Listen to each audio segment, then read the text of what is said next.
Welcome to HR Talk, where this week we'll be discussing managing a healthy ageing workforce. I'm joined by Dianah Worman, the CIPD's Diversity Advisor. Hello, Dianah. Hello. Employers face challenges and opportunities as the UK's working population ages. But to make the most of the opportunities and avoid the pitfalls, employers need to start thinking about the best ways to manage an ageing workforce now.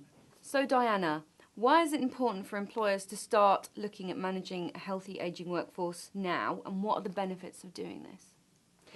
Well, essentially, because of the demographic changes, that we are going to have to be much smarter at understanding the characteristics, the age characteristics of the labour market. Otherwise, the way we try and recruit and retain talent is going to be out of sync with the fact that the population and the labour market is ageing.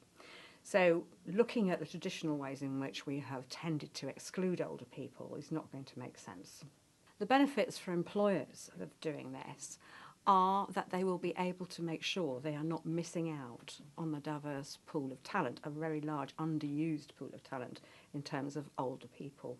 And they are very valuable because of the experience they've gained over the time they've been working with organisations, the knowledge of the customer base of that organisation, how it does things, how to avoid problems, and when problems did occur in the past, how solutions were delivered. What are the potential risks for employers if they ignore the ageing UK population? The problem is that the size of the talent pool will shrink as a consequence of this because the average age of the workforce is changing. There is a smaller proportion of young people leaving education, and in relation to the size of the skills gap that's projected going forward, not even with accessing talent through immigration will it be possible for employers to fill the vacancies that are projected. So if they don't do this, we'll have a lot of holes everywhere. The guide mentions 3 steps to managing an ageing workforce: building a business case, addressing issues of perception, and developing talent management. Why are each of these steps so important? Yes, the 3 major steps we've identified as being the key building blocks include the business case. Organisations need to understand why it makes sense, specifically to themselves, to change the way they do things. They need to design a business case that fits with the purpose of the organisation, that fits with the context in which the organisation is operating, so understanding, for example, the labour market characteristics, knowing, for example, where they get their talent from, how long it stays with them, the cost of losing it, and so on. So being very careful that they fully understand the landscape that they're operating in and have what we call better awareness of the contextual savvy and the future savvy that they need in order to design a strategy going forward. And this information is essential in order to convince the board, because the board are the ones that give you the permission to act in the right way.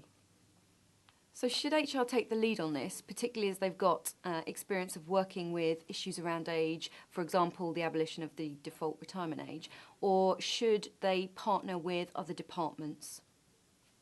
HR does need to take a lead position on this, but it needs to work in partnership with line colleagues. Otherwise, the agenda won't change. The line has to understand why it's important and how to do things. So that's why HR needs to indicate the importance of the agenda and how to move forward, and to actually challenge line managers when they come forward with what could be yesterday's idea about the kind of person they're looking for. So HR has to encourage the line to think more creatively and innovatively about what is wanted and support them in designing appropriate ways of resourcing their business. Are certain sectors more at risk from losing skilled older staff than others if they don't act now? I think there will be different patterns across different parts of the economy, but for example, understanding the stereotypes attached to the physical capabilities of older people in connection perhaps with construction work or heavy duty work needs to be better understood, because the science tells us that if you've actually done the same repetitive task for a long time, your body's become adjusted to doing that task, and so you can cope with it, and you're not likely to completely lose your ability to do that job. There is also the challenge of if in fact you do, for example, acquire some kind of repetitive strain injury, that you as an employer need to think of better ways of continuing to engage them, perhaps through making other kinds of adjustments to the way that work is done.